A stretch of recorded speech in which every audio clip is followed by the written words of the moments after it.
بسم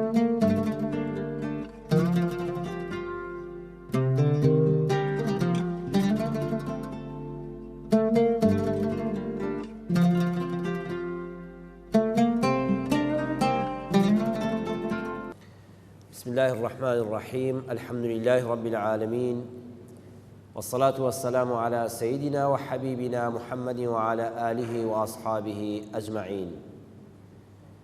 خۆشەویستان و بەڕێزان لە زنجیرە باسی جوانتر بۆ جوانتر حاڵی بوون لە ئیسلام بابەتی ئەم جارەمان بە ناونیشانی دیدی ئیسلام بۆ فرەژنی باسی ئەوە دەکەین کە ئاینی ئیسلام سەرتاپای ڕەحمەتە بۆ هەموو زەمان و زەمینێک بەڵام بەو مەرجەی بە جوانی ئینسان تێی بگا وەکو خۆی لێی حاڵی ببێ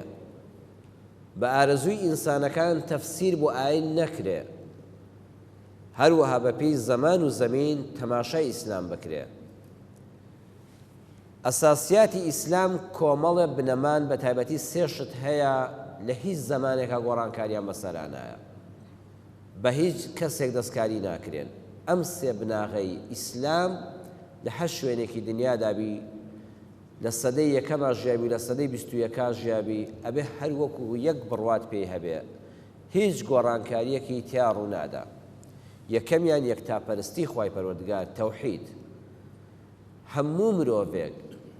لە بچووکەوە تا گەورە کە هاتنە ناوبازنەی ئیسلامەوە دەبێت ئەڵڵا بە تاک و تەنها بێ شەریک بزانێت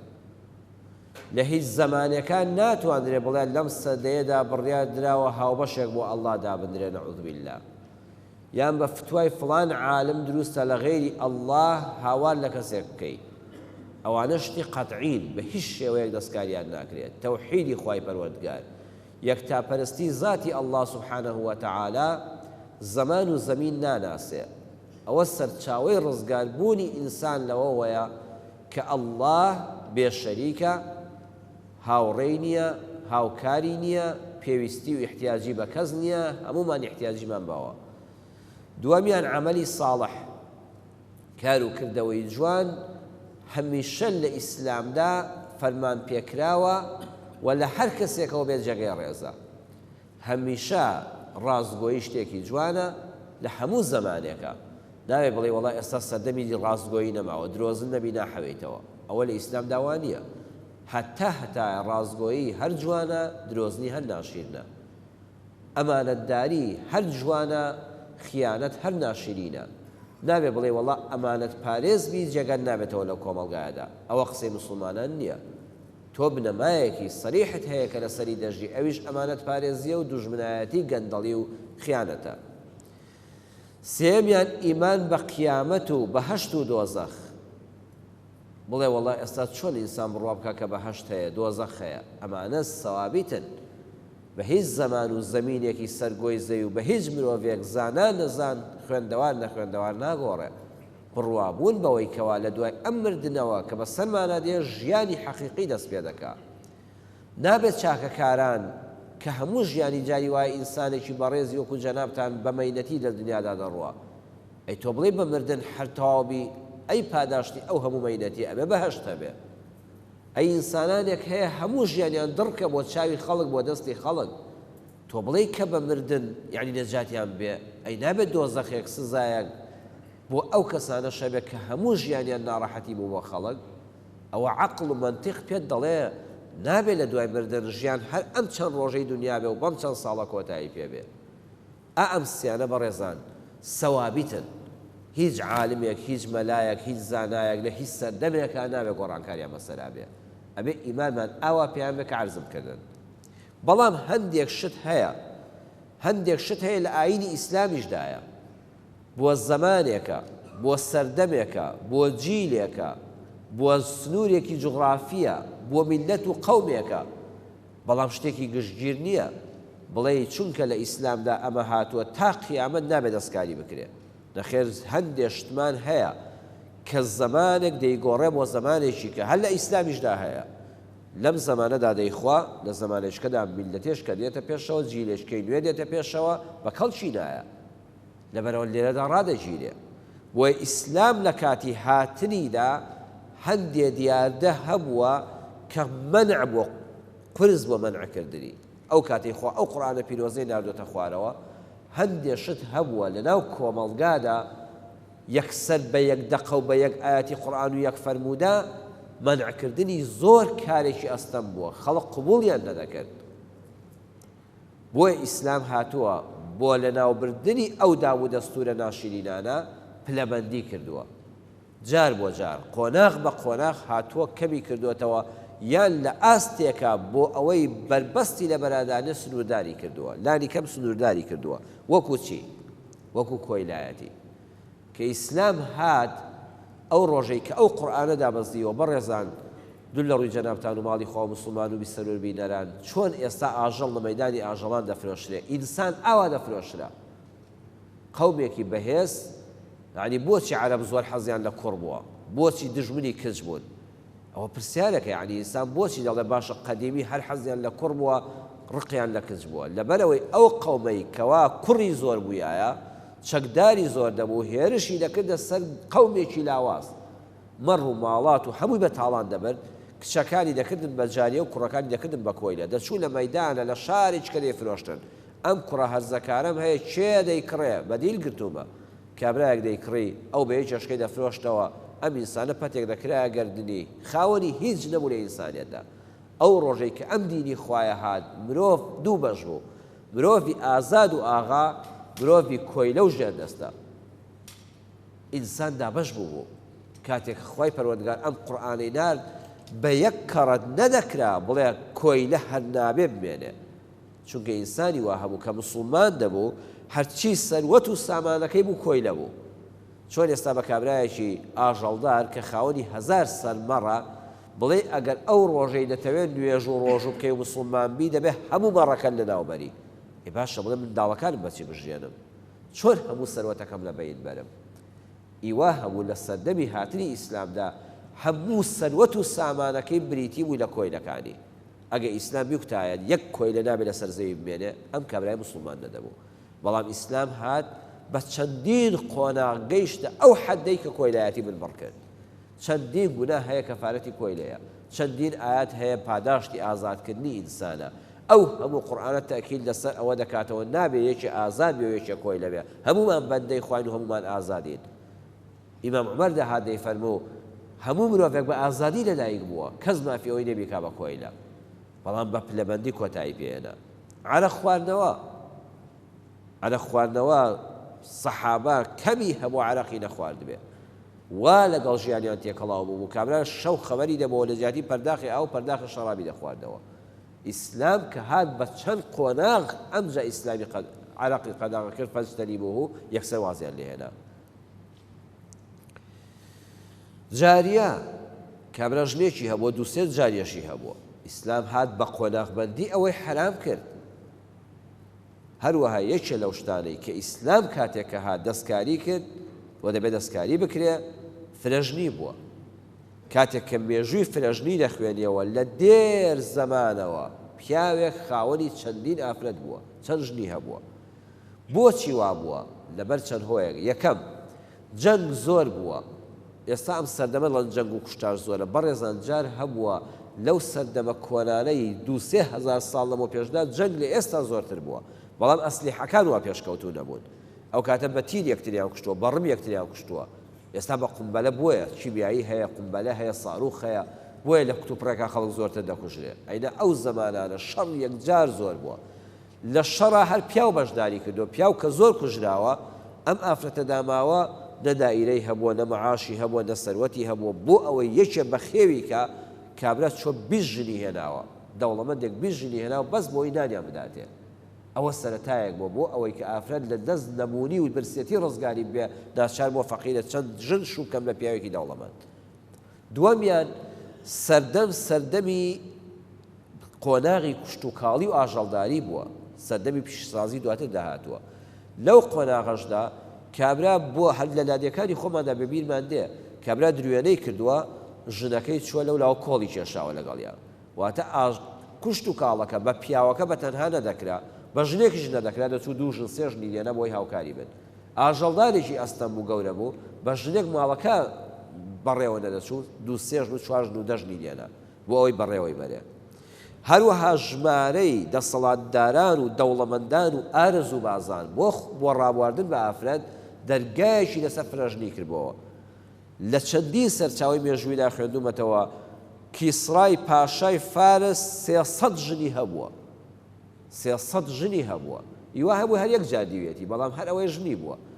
ئەڵە پاشای کیسڕای فارس نامەی دەنووسی بۆ شوێخای گوندەکان بۆ شارەکان بۆ مدیرناحێ و قایمقامەکانی ئەو سەردەمەی خۆی ئەیگوت بەم مواسەفاتە لەم مانگەدا ژنێکم دەوێت لەم هەفتەیە ئەمە مواسەفاتی قەد و باڵا و چاو و قژ و هینی بێ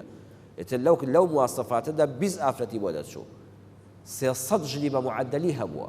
چونکە ئارەزوو باز بووە ئەمە هۆکارێک بووە کە ئەم دەسەڵاتیشی هەبووە پارەشی هەبووە نانیشی هەبووە فرەژنی ڕێگای پێکدراوە کە ئیسلام هات لە کۆمەڵگەی عەرەبیدا کەم پیاو هەبووە یەک ژنی هەبێ کەم پیاو هەبووە پێغەمبەری خوا صلی الله علیه و سلم بە تەنها کەسێک بووە کە ژنێکی هەبووە یان یەک دوو کەسی تر هەبوو بن هەر بە ئاشکرا عەبدولموتەلیبی باپیری پێغەمبەر صلی الله علیه و سلم بەو پیریە پشت چەماوە 9 ژنی هەبووە یعنی 9 ژنی هەبووە بەو پیری عمری 80 ساڵ بووە ژن خوشک مارە دەکرا کابرا خوشکێکی لە ماڵێک دەخواست ساڵی داهاتوو دەچوو خوشکەکەی کەی دەخواست ساڵی داهاتوو خوشکەکەی کەش پێ دەگەی ئەویشی دەخواست یعنی جار هەبووە 4 خوشک ژنی یەک پیاو بوون کاتێکی ئیسلام هاتووە کابرا ژنێکی دەخواست حەزی لە پورەکەشی دەکرد دەچوو پورەکەشی دەخواست ئەمە خوشکەزا و کچ بە یەکەوە ژنی یەک پیاو بوون کابرا باوکی دوو ژنی هەبوو کە باوکەکە دەمبەر کوڕەکە دەچوو بازیەکەی خۆی باوەژنەکەی خۆی مارە دەکردەوە هیچ سنوورێک نەبوو یعنی هەر ئەمانە بەڕەهایی هاتن ئیسلام لەم کۆمەڵگایەدا کە ئاوا دەسەڵاتی پیاوزاڵە بەسەر ژن هێناندا ناتوانێت بە یەک لەحزە بڵێ دەبێت ئەی پیاو تۆ هەر یەک ژنت هەبێ بۆیە هات ئەم سنووردار کرد سنوورداری کردن پێیوتن دەبێت بە قۆناغبەندی تەرکیکەن هەروەکو خاتو عایشە دەفەرمێ وەڵڵاهی ئەگە قورئان بە یەک جار بیوتایە عەرەق حرامە یەک سەحە مەواسی لێ نەدەێنە داوی هەردەی خۆینەوە پێم تەرک ناکرێت بەڵام ئیسلام هات بە چەند قۆناغ بە چەند ساڵ عەرەقی لەسەرەوە حەڵقە حرام کرد فرەژنیش هەروایە ئیسلام هات بە کابرا دەیگوت کاکە معقول نییە تۆ 20 ژنت هەبێ ئەی دەبێ هەر هەم بێ دەیفەرموو با 4ت هەبێ با 2ت هەبێ کاکە 2 نەخێ هەر زیاترم دەوێت با 3ت هەبێ نەخێ هەر زیاترم دەوێت 4ت هەبێ ئەی زیاتر دەوێت نابێت چەندین خەڵک هەبووە 10 ژنی هەبووە کاتێک کە ئاەتەکان دابەزین ئیسلام 4یانی اختیار کردەوەی تری تەلاق داوە لێی جیابووەتەوە دەبێت سنووردار بکرێ بۆچی ئەمەشی هێشتەوە ئیسلام یەکەم عەرزم کرد چکە خەڵق قبوڵی نەدەبوو ئیسلام دینێکی واقعیە لەگەڵ کۆمەڵگادا ئەوە 1400 ساڵ لەمەوبەر 1400 ساڵ لەمەوبەر ئیسلام نەیدەتوانی بە یەک لەحزە بڵێ پیاو هەر دەبێ یەک ژنی هەبێ بۆیە ناچار ڕێگەی دوانیدا ڕێگەی سیانیدا ڕێگەی چوایدا و کۆتایی پێهێنا سنووری بۆ دانا ئەی بۆ ئەم دەرگای یەکجاری دانەخست لەبەر ئەوەی کە یەکەم کۆمەڵگا قبوڵی نەبوو دووەمیان بۆی دەرگاکەم بە یەکجاری دانەخرێن لەسەر پیاوێکی ئارەزوباز لە ڕووی ئێوە کابرا بەهانەی بە ژنەکەی دەگەن دیگو مناڵن نابێت بەهانە بە ژنەکەی دەگەن دڵێ ناتوانێت ئارەزوەکانم جێبەجێکە یان دەبێ وەکو ئەوروپا گەڕڵفرێندێکی هەبێ هاوڕێیەکی کچی هەبێ لەگەڵ یا بخەوێت 10 هاوڕێی کچی هەبێ ئیسلامی ئێمەش ئەوەی ڕەفز کرد بۆیە دایدز نەهاتە ناو کۆمەڵگەی موسڵمانانەوە بۆی ئەم پیاوە مەجالی نەبێ ژنەکەی تەلاقدا ئەم ژنە داماوە بەدبەخت بێ کاکە وەرە ناچار با دەرگایەک بکەن لەسەرا ئەم دەرگایە بکەوانە وەرە بە حەڵاڵی ژنێکیشکەت هەبێ نەک دە ئارەزووبازی لە لەولاولاوە بکەی بەدزیەوە نەک هاوڕێی کچت هەبێ بۆ ئارەزووبازی بەڵام ئەو بەهانانەش زۆر لاوازن زۆر لاوازن کاتێک کەسێ بوترێ وەڵا ئیسلام بۆیە ڕێگەی فرەژنی داوە کابرا ژنەکەی نەخۆشە توانای سەرجێگایی نییە با تووشی نەزار نەبێ با تووشی زینا نەبێ ئەو بەڵگەی بەڕێزان بۆ ئاستی پیاوێکی وەکو جەنابتان زۆر لاوازە چونکە ئەی خوا مەوەددە و ڕەحمە لە بینی ژن و مێردا مەوەددە هەتا ژنەکەت ساغا هەتا قۆزە هەتا گەنجە تا بەرچاوە خۆشەویستی ئەی ئەگەر نەخۆش کەوت ئەگەر لە کاری سەرجێگا کەوت کە ئارەزوەکانی تۆی جێبەجێن پڕ نەکردەوە وەکو پێویست لەبەر بەهانەی نەخۆشی و داماوی و چەند منداڵی و پیربوون و ئەوانە ئەوجا ڕەحمە ئەمجا سۆز و بەزەیی بە یەکدا هاتنەوە پەرۆژبوون ئەو خۆشەویستی زمانی گەنجی و ساغی دەبێت لێرەدا ڕەنگ بداتەوە بۆیە ئەو بەهانەیە زۆر لاوازە کابرا دەڵێ وەڵا بۆی تووشی زینا نەبێ کاکە باش نی دووەم بێنێ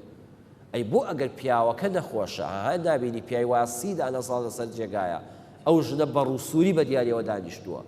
ڕۆژێ پەنجەی حرامی لە دەستی پیاوێک نەدراوە هەر پێ عیبە لە ژیانیا بڵە شوو دەکەمەوە یان خۆم بە تەلاقدان دەدەم مێردێکیکە دەکەم وانە دەی باش ئەو ژنەش خۆ ئارەزووی هەیە ئەی بۆ ژنە تووشی زینا نابێ ئەی بۆ ژنە تووشی نەزەر نابێ ئەی باش ئەویش ئینسانە دەبێت بە وجدانەوە تەعاملی لەگەڵا بکرێت چەند پیاو هەیە لە هەموو کاری پیاوەتی دەکەوێت 30 دانە ساڵ 40 دانە ساڵ ئەو ژنە بە دیاریەوە دادەنیشێ نەشوو دەکاتەوە نەخۆی بە تەلاقدان دەدات نە پیاو بە پیاو دەزانێت ئەی بۆ پیاوەکە 4 ساڵ ژنەکەی نەخۆش بێ دەبێ بڵێ وەڵی دەچم ژنێکی تر دێنم چونکە گەوانە بێ چونکە ناتوانم لەگەڵ یا جوود بم ئارەزوەکانم تێرکەم تووشی زینا دەبم ئەوە بەهانەیەکی لاوازە ئینسانێکی لاوازی ئارەزوو پەرست دەیهێنێتەوە یان بەهانە بۆ منداڵ کابرا لە وەڵام مناڵم نابێ مناڵم نابێ و خەتاکە لە ژنەکەمەوە دکتۆر دڵە ئەم ژنە مناڵی نابێت ناچارم وەڵی حەزم لێ ببم بە باوک مافی خۆتە بەڵام ئەمەش بەهانەیەکی لاوازە ئەی بەڕێزم ئەگە بیر بکەیتەوانێ ئەو خوایەی کە ژنەکەتی نەزۆک کردووە ئەی ئەگە تۆ نەزۆک بوویتایە خوا چەند ناڕەحەت دەبوو ژنەکەت داوا بکات تەلاق وەرگێ و سێش و بە پیاوێشکە بکات بێتە دایک وانە ئەی چەند پیاو هەیە خەتا لەوەوەی و مناڵی نابێ کەچی ڕۆژ لە ڕۆژان ئەو ژنە بیر لەوە ناکاتەوە خۆی بە تەلاقداندا و پسە ئەویش مافی دایکایەتیە ئەویش حەز دەکە ئامێز بگرێتەوە بۆ منداڵن بەڵام نایکە کەواتە پیاویش دەبێ ئەو عیزەتەی هەبێ ئەو جورئەتەی هەبێ بڵێ ماڵ بە مناڵەوە خۆشە بەڵام ئەی ئافرەت ئەی ژنەکەم ئەی هاوسەرەکەم ئەو ڕۆژەی کە من تۆم هێنا مناڵ لەگەڵا نەبوو ئەگە بوو نووری عەلا نوور ئەگەر نەبوو هەزار مناڵ بە قوربانی تۆ بێ پیاوی بەڕێز ئەبێ ئەگەر خاوەنی دەکڕ و دەکرد بێ هەر هەمویان بە قوربانی پەنجەیەکی خێزانەکەی کە ئەگە گەیشتە سەر هەڵبژاردن ئەبێ ژنەکەی هەڵبژێرێ ژنی بەڕێزیش ئەگە خاوەنی 20 مناڵ بێ لە کوڕ و کچی ساڵح هەر هەمویان بە قوربانی پەنجەیەکی پیاوەکەی کە چونکە هیچیان بەکەڵچینان ئەوانە کە شووی پێکردو مناڵی نەبووە ئەگە بوو نووری عەلا نوور ئەگەر نەبوو نابێ بکرێتە بەهانەیەکی لاواز بۆ ئەوەی وەڵام من حەزم لێ مناڵم بێ ئەبێ وەڵام ژنێکیکە بێنم یان وەڵام بەس کچم هەیە دەبێت کوڕێکیشم ببێ خوای گەورە ئەو کچانەی پێبەخشی بۆ ئەوانە ئینسان نین و بە جیاوازی نێوانی ئەم منداڵە کچە لەگەڵ ئەو کوڕەدا بۆ ئەم دایک و باوکە بە عەقڵی ئینسانێکی سەلیم چه فەرقیان هەیە تۆ ئەگە 5 کچت هەبێت لەگەڵ 5 کوڕت هەبێت باوەڕتان بێ بۆ ئینسانی عاقڵ یەک فەرقیان نییە هەر جەرگە هەر ئینسانە زۆر جار کچەکە زۆر بەڕەحمترە لە کوڕەکە بوون گرنگەوەی ساڵح بن ئەگە کوڕ ساڵح بێ باشە ئەگە کچ ساڵح بێ باشە زۆر لاوازیە ئینسانێک وەڵای من تەنها لەبەر خاتیەوەی کە کچم هەیە حەز دەکەم کوڕێکیشم ببێ شوانە سەرپەرشتی ئەو مێگەلە بکە باشەوە سوکایەتی بۆ کچانت دەکەی چۆن ویژدانت ئارام دەبێت چۆن دواتر هەستی باوکایەتی بۆیان دەجوڵێ وی ئەمە دین نییە بە ناوی وەڵای ئیسلام ڕێگەی داوە کابرا بچێژنێکیکە بێنە چونکە ژنەکەی نەخۆشە و تووشی زینا نەبێ با تووشی نەزەر نەبێ و ئەم بەڵگە لاواز و هیچ و پوچانە لە ڕووی جەنابتان بێنینەوە وەڵا کابرایەک بە ناوی دینەوە باسی فرەژنیمان بۆ بکە ئەمانە بەڵگەی لاوازن ئیسلام بەس دەرگاکەی دانەخستەوە بۆ پیاوی بێوەفا بۆ پیاوی ئارەزوو پەرست بەس با نەچێت بە دزیەوە دایان مەعشوقەی هەبێ کاکە با بە ئاشکرا یەک ژنی هەبێ دوو ژنی هەبێ باشتر لەوەی کەوا دایان ژێربەژێری هەبێ باش کۆنەکەشی تەلاق نەدا داماوە ئەو بچێتەوە سەر ماڵی باوکی بە کۆمەڵە مناڵەوە سەرگەردان بێ یعنی ئەم دەرگا لاوازە کە ئیسلام دای نەخست و حرامی نەکرد ئەوە تەنها لەبەر خاتری ئەوە بوو دیدی ئیسلام بۆ فرەژنی یەک ژنیە یەکەم بە بەڵگەی ئەوەی کە خوای گەورە ئەو ڕۆژەی حەزرەتی ئادەمی دروست کرد یەکەم مرۆڤ لەسەر زەویدا بەڕێزان کێ بوو باوکە ئادەم بوو ئەو ڕۆژەی کە خوا ئادەمی دروست کرد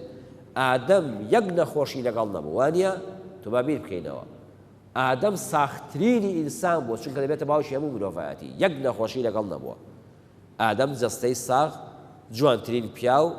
دەوڵەمەندترین ئینسان بوو بۆ چونکە دنیا هەرەوی تێدا بوو دنیا هەمووی مڵکی ئەو بوو وە کەسی کە شەریکی نەبوو هاوبەشی نەبوو لە دەوڵەمەندیدا ملیاردەر بووە هەموو دنیایەوە بووە لە جوانیدا جوانترین بووە لە باڵابەرزیدا شۆخ و شەنگترین پیا بووە لە جەستە ساغیدا هەرچی جەستەی نەخۆشی بێت تێدا نەبووە نەخۆشی لەسەر زەوی هەر میکرۆب بوونی نەبووە ئەو سەردەما کە ئادەم هاتە سەر زەوی هەروەها لە ڕووی ئارەزووی جنسیەوە فولترین پیاو بووە چونکە هەموونەوە لەو کەوتۆتەوە ئەی باشە بۆ خوا یەک ژنی بۆ دروست کرد ئاخر ئینسان بیر بکاتەوە بۆ خوا دوو ژن ئەگەر پیاو پێویستی بە دوو ژن بوویایە بەو هەموو مواسەفاتی پیاوە خوا دوو ژنی بۆ حەوات بۆ ئادەم دروست دەکرد وانە خوا سێ ژن و چوار ژنی بۆ دروست دەکرد ئەی خوای کاربەجێ بۆ هەر تەنها یەک ژنی بۆ دروست دەکات چونکە خوای خالق عەلیمە بەوەی کە پیاوێک تەنها یەک ژنی بەسە بەڵام خۆزگە خوشکانیش کاتی گویان لەمە دەبێ ئەو حەوا بن کە پیا و وا لێ بکەن وەکو ئادەم پێویستی بە یەک ژن نەبێ زیاتر نەبێ حەوا سێ سیفەتی هەیە یەکەم لە حیاتەوە ئینسانێکی ژیان دۆست بێ ژنێک بێ بە خۆی ڕابگە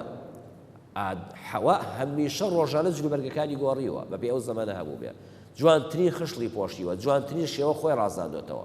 واتە ئافرەتی بەڕێز بۆ ئەوەی ئەم پیاوە تەنها یەک ژنی بەس بێ و چاوی تەماح و ئارەزوبازی نەجوڵێ پێویستە بەردەوام خۆی شۆخ و شەنکا بۆ پیاوەکەی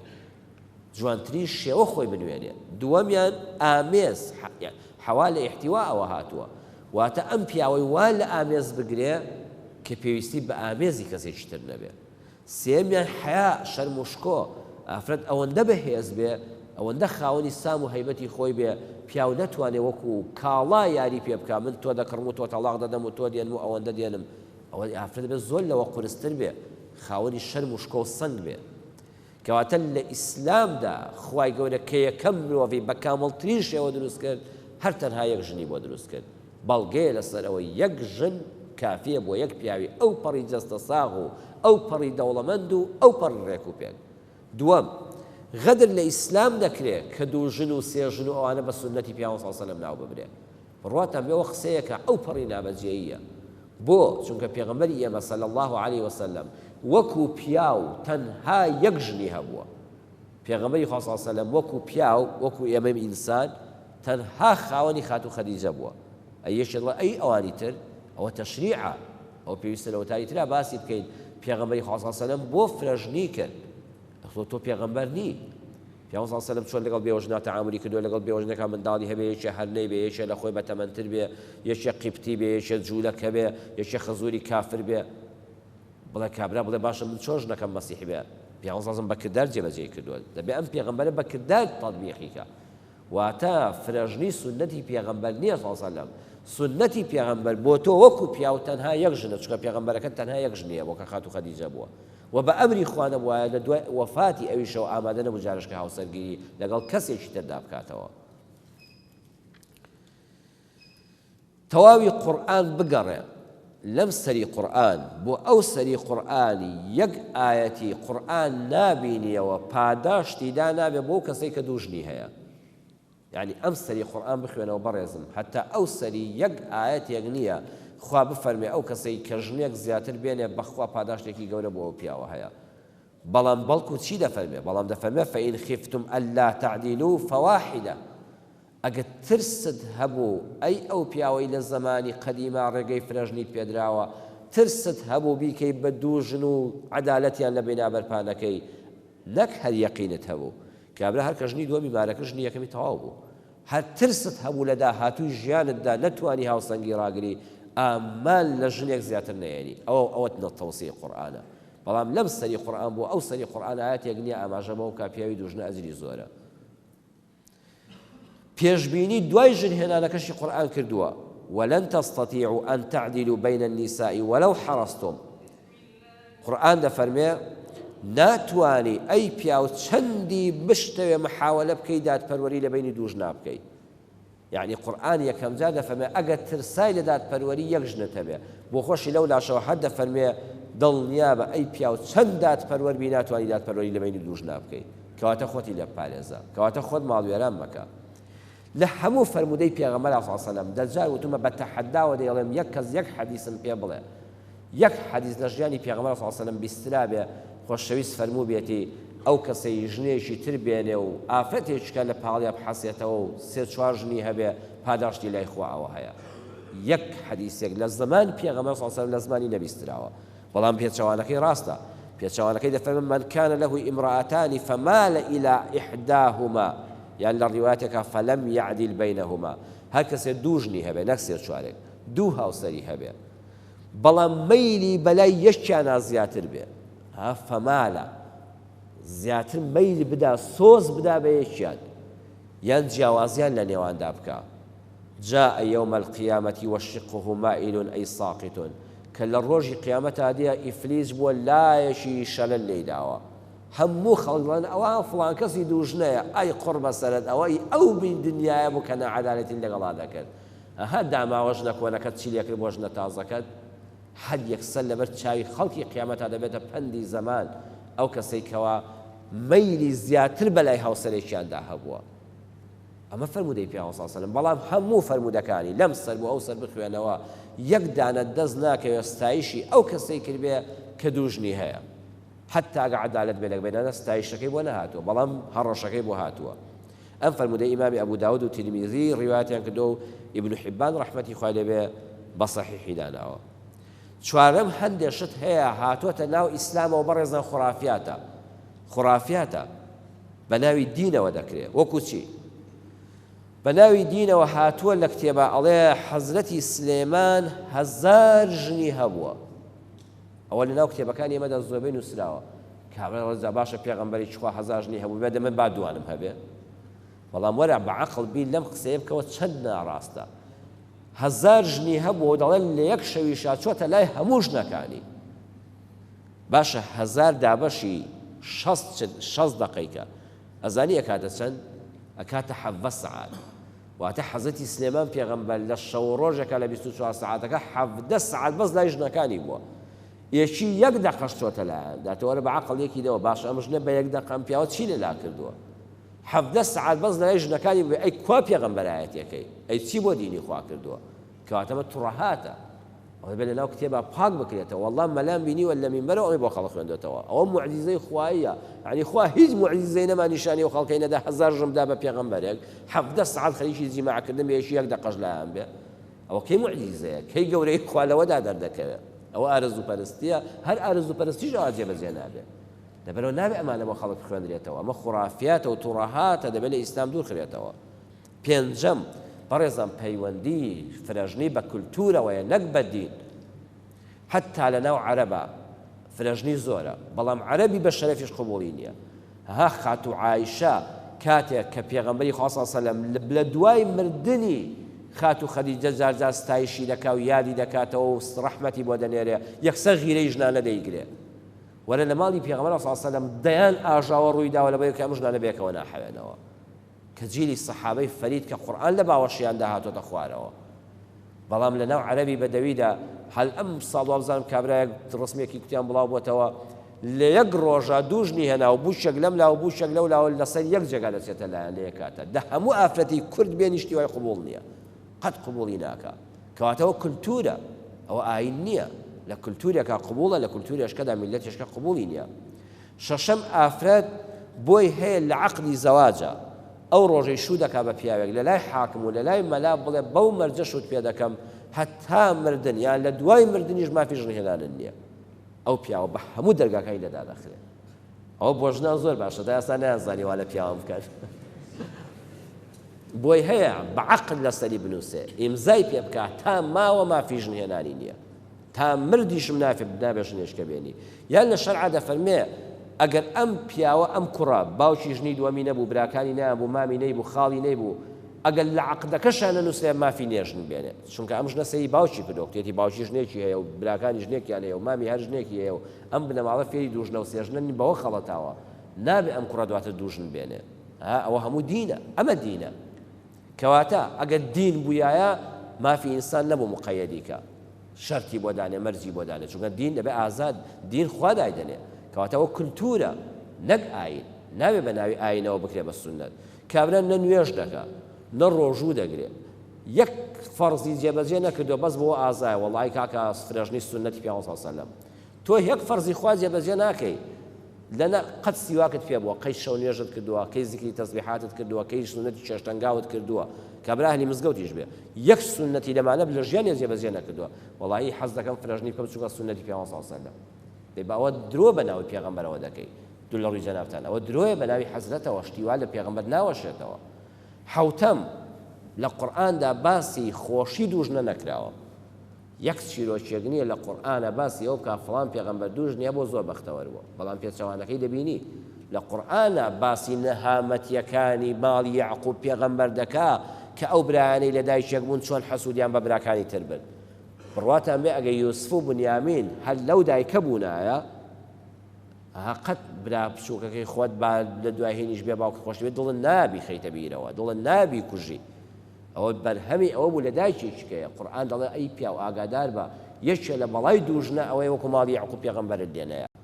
بەڵام لە قورئانە چیرۆکێک نییە باسی خۆشی ئەو مەسەلەیە بکە. هەشتەم مەرج نییە هەر ئینسان ئافرەت شوو بکە. کەسێک دەڵێ مامۆستا جێ ئەو هەموو ئافرەتە هەیە. بەڕێزن ئافرەت زۆر لەو بەنرخترە کاڵا بێ. چەند ژن هەیە لە عالەمی ئیسلامیدا و لە کۆن و نوێدا و لە ئێستای غەربیشدا بە حیاتی هاوسەرگیری نەکردووە سەرکەوتووترین ئافرەتی ژیانە. هاوسەرگیری بەشێکە لە ژیان. ژن هەرەوە نێ شوو بکە هەر مێردی هەبێ بۆ بەختەوەربوونە. بەڵام ئەو ژنێش سەر بە هەوێ شوو دەکا بڕوات ئەمێ بەختەوەر نابێ. نەک بەختەوەر نابێ بەختەوەری کەسێکی کە شتێک دەدا. هەر ئەو ژنە ماڵی خۆی وێران دەکا ماڵی ئافرەت هێشکەی داماویش وێران دەکا. کەواتە ئەوە بەڵگەیەکی لاوازە مادام ژن زۆر بێ دەبێ فرەژنی هەبێ. چونکە هاوسەرگیری بۆ بەختەوەربوونە. کۆکاڵایەک نییە سارێک دوو سارەت هەبێ هەر ڕۆژە سەفەر بە یەکیان بکەی. ئەمە ئینسانە. شکۆی ئینسان لە خاڵی دەستپێکی مرۆڤایەتی و ئیسلامەتیە. لەبەرەوە خوشکێکی بەڕێستان مردن بە حیا و حرمەتەوە بەبێ هاوسەرگیری دەیان پرۆژە هەیە تیا بەشدار بێ و بە حیا و حرمەتەوە دانیشێ و زۆر حاڵی لەو کەسە خۆشترە کەوا سەر بە هەوێ شووی کردووە یان ماڵی یەکێشکەی کوێر کردوێتەوە. یان کەسێک دەڵێ کاکە من دەوڵەمەندم پارەم هەیە 5 خانوم هەیە 5 سیارەم هەیە 5 شەریکەم هەیە. باش ئەو ئافرەت هێشکەش توانای جنسیم وەکو بەران وایە ناتوانم بچمە لای دە ئافرەت هەمووشیان تێرکەم. باشە ئەی بۆ من ئافرەت هێشکەش نەهێنم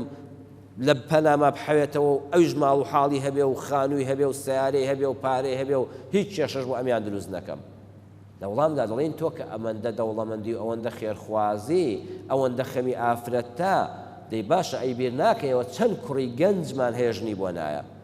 دەوەرە ڕاست دەکەی لە زیاتی تۆ دوژنت هەبێ و دوو ماڵت هەبێ بە ئەو کوڕە گەنجەش بە حەڵاڵی بە خێزانەکەی خۆی بگا وەرە خانوویەک و سارەیەک و مەعاشێکی ئەم دە بەو کوڕەش وەرە ئافرەتەکەش ڕزگاری دەبێت سەر بە هەوێ شووناکە کوڕێکی داماوی فەقیر ژنی بۆ دێ. ئەخوانی بەڕێزان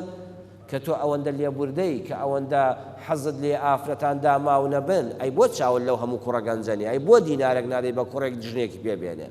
ئەی بۆ خانوویەکت بە بێکرێنە تاپۆنە بە بێکرێبی دە بە گەنجێک کە تا ئێستا هاوسەرگیری بۆ نەکراوە لە بەکرێچێتی. ئەها ئەو پیاوە ئارەزوو بازانە چەند بە فێڵ بە ناوی دینە و لەولاوە دێن. جاریواز زانای ئاینی ئەو فێڵانە بۆ خۆی دەکا کاکەوە ئەوە هەموو کچە داماوە ئەوە هەموو ژنە داماوە ئەوانە چ بکەن پیاوێک بۆ دوو سێژنی نەبێ و سێ چوارە بحەوێنێتەوە ئەی ئەو هەموو گەنجە داماوەی کە وا پیر بژنی بۆ نەها لەبەر کرێچێت و لەبەر بێخانووی بێ سیارەی ئەی بۆ بیل لە کوڕەکان ناکەیەوە ئەی بۆ هەر جنست بۆ لای ژنەکە دەجوڵێ. ئەوە پەردەبۆشکردنی ڕاستیەکانە. نوکتەیەک هەیە هەر وەڵڵا وەزەم واقعیشە. ئەڵە کابرایەک شەو خەبەری بۆ هەموو لەشی سەرا و گەڕا و بەژنەکەوتی خێرا ئافرەت پەرداخی ئاوم بۆ بێنە.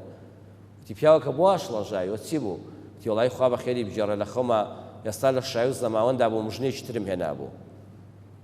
ئافرەتەکە چاوی لێ زەق دەکاتەوە ژنەکەی دەڵێ بخەوەوە.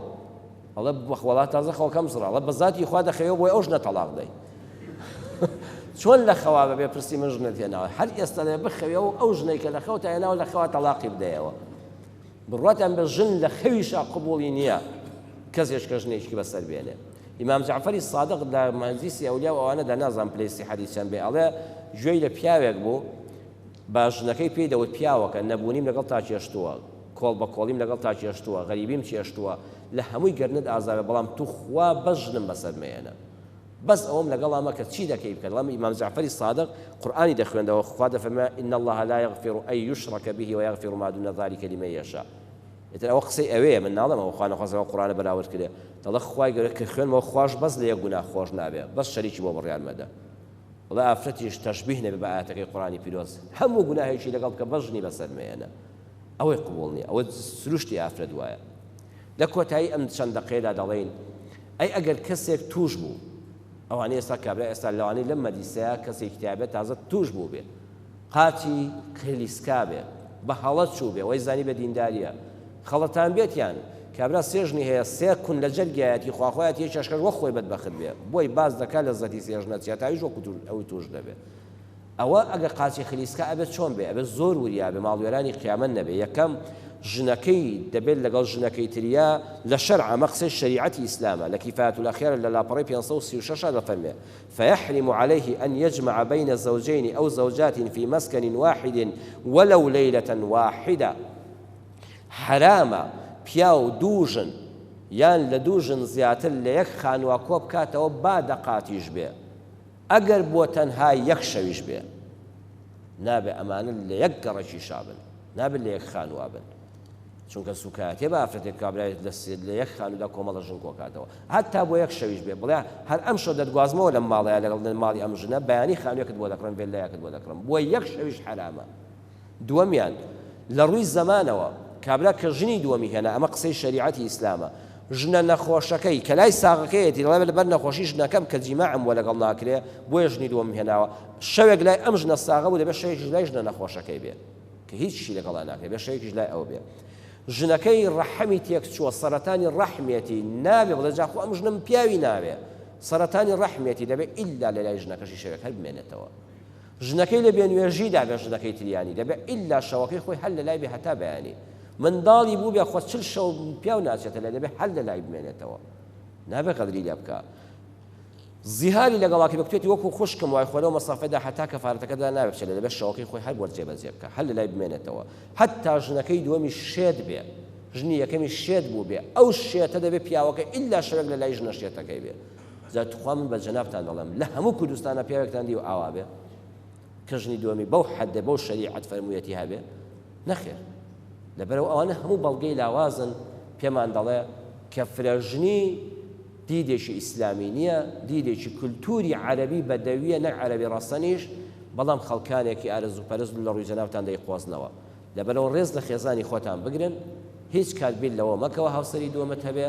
بیل لەوە بکەوە منداڵەکانت بەختەوەرکەی پیان بگەێنی بیل لەوە بکەوە گەنجێکی تر هاوسەرگیری بکە بە پارەکانی تۆ نەک خۆت خاوەنی دوو هاوسەر بێ و دوو کون لە جەرگت بێ و لە هیچ شوێنێکیان نەحەوێتەوە لە هەردوو لایەن دەربکرێ ومێدەوارم کە ئینشاءالله قسەکانمان بە جوانی وەربژیرێن و خوشکانی بەڕێزیشمان گەورەتر بنەوەی خۆیان بکەنە کاڵای دەستی پیاوێک کە ئارەزوو بازانە دوژن و سێژن و چواژن لێنێ ئافرەت زۆر لەوە گەورەترە وەسەلام عەلەیکوم وەڕەحمەتوڵڵاهی وبەڕەکاتوه